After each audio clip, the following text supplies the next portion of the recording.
ముఖ్యంగా ఈరోజు విడుదల సన్మాన మహోత్సవంలో సారా కాసుకోవడం చాలా బాధాకరంగానే ఉంటుంది. సార్ వారి సేవలు ఎలా ఉన్నాయంటే వాళ్ళు ఈ 4 ఇయర్స్లో ప్రజలతో ఎలా మమేకం అవ్వాలి, ప్రజల్ని ఎలా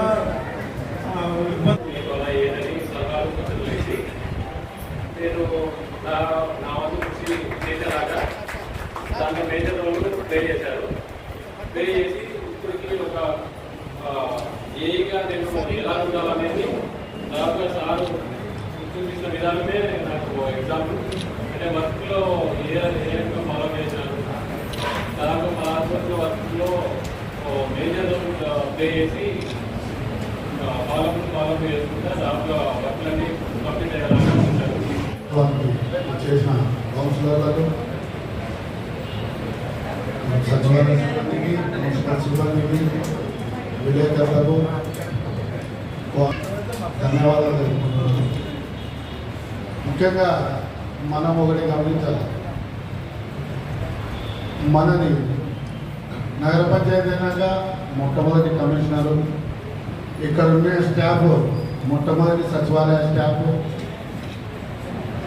దాదాపుగా 80% మొట్టమొదటిసారి కౌన్సిలర్లు అయిన వాళ్ళు అందరము కొత్త వాళ్ళమే. ఈ మన అందరితో కొత్త వాళ్ళందరితో గత 2.5 సంవత్సరాలుగా మన అందరినీ నడిపించిన వ్యక్తి ఎవరంటే కమిషనర్ గారు. ముఖ్యంగా దానికి వారికి ధన్యవాదాలు తెలుసుకుంటున్నాను. ఎందుకంటే మనకు ఎవరికీ అనుభవం లేదు. దాదాపుగా 95% అందరూ కొత్త వాళ్ళమే. ఎవరికీ అనుభవం లేదు.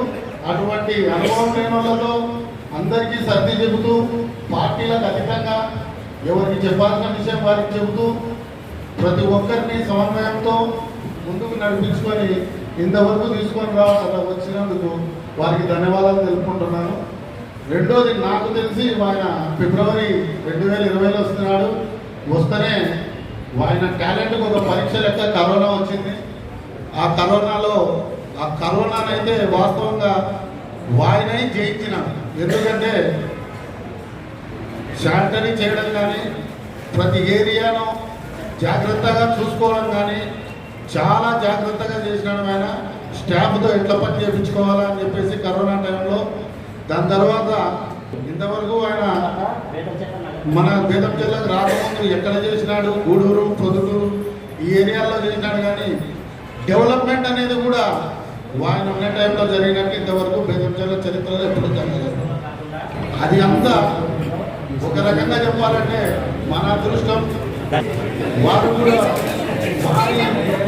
వచ్చినందుకు కూడా జరిగింది. ఎందుకంటే ఒకరొకరి పాదం ఒక రకంగా ఉంటుంది. వారు వచ్చినందుకు కూడా మనకు ఆ డెవలప్మెంట్ జరిగిందని కూడా మనం భావిస్తూ ఉంది. ఆ డెవలప్మెంట్ ఎక్కడ కూడా అడ్డుపడకుండా వారి సహకారంతో మనం చాలా ముందుకున్నాము.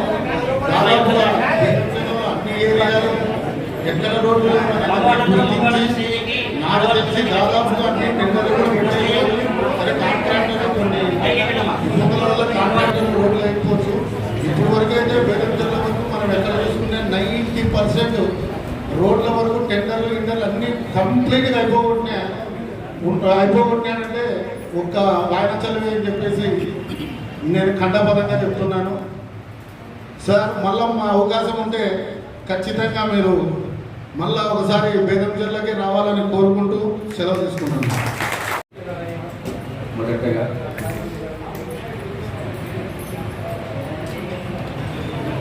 నేను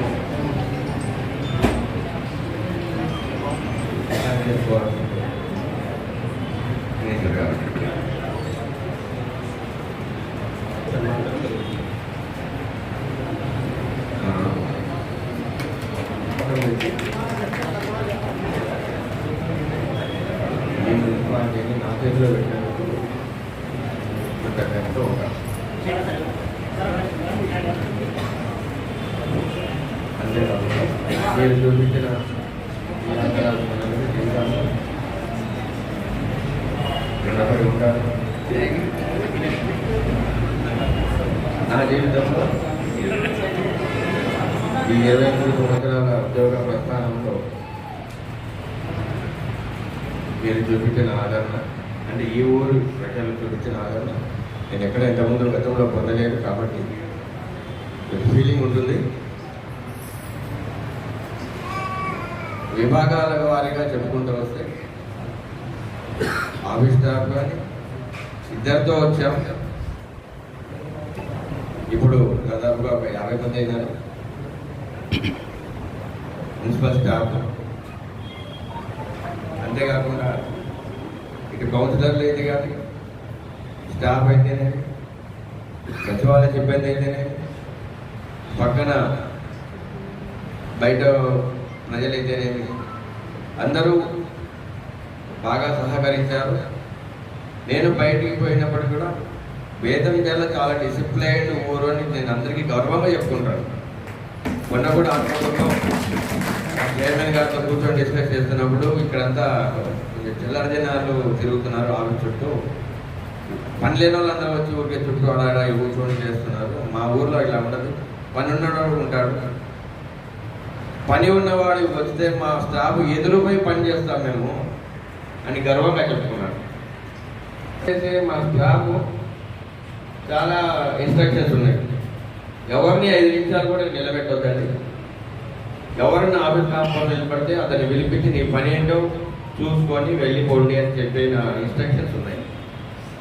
అవే చూసా తప్పకుండా మన స్టాఫ్ కూడా కంటిన్యూ అవుతున్నారు. నిన్న కూడా నేను కెమెరాలో చూస్తే ఒక ఆవిడ దాదాపు అరగంట సేపు నిలబడింది వాకిట్లో. ఇమ్మీడియట్గా సుజాత పూజ ఎందుకు నిలబడింది ఆమె అర్ధగంట సేపు నుండి చూస్తూనే ఉన్నాను. ఆమె ఎందుకు నిలబడింది ఆమె క్లియర్ చేయండి. 10 నిమిషాల్లో నేను చెప్పగానే 10 నిమిషాలు వాళ్ళ పని చేసి పంపించడం జరిగింది. ఎందుకు చెప్తామంటే వాళ్ళు ఆ క్షణంలో సాటిస్ఫై అయ్యి బయటికి పోతే మన గురించి మన ఆఫీస్ గురించి బయట 10 మంది చెప్పుకుంటారు. అరే పలానా ఆఫీస్ పోయినాను, పలానా ఎంప్లాయీ తొందరగా పనిచేసినారు అని వాళ్ళు చెప్పుకుంటారు. మిగతా వాళ్ళు కూడా పలానా వ్యక్తి దగ్గరికి పోతే పని అవుతుంది అనే నమ్మకం కుదిరించాలి. మనం ఉండేది ప్రజల కోసం, సేవ కోసం.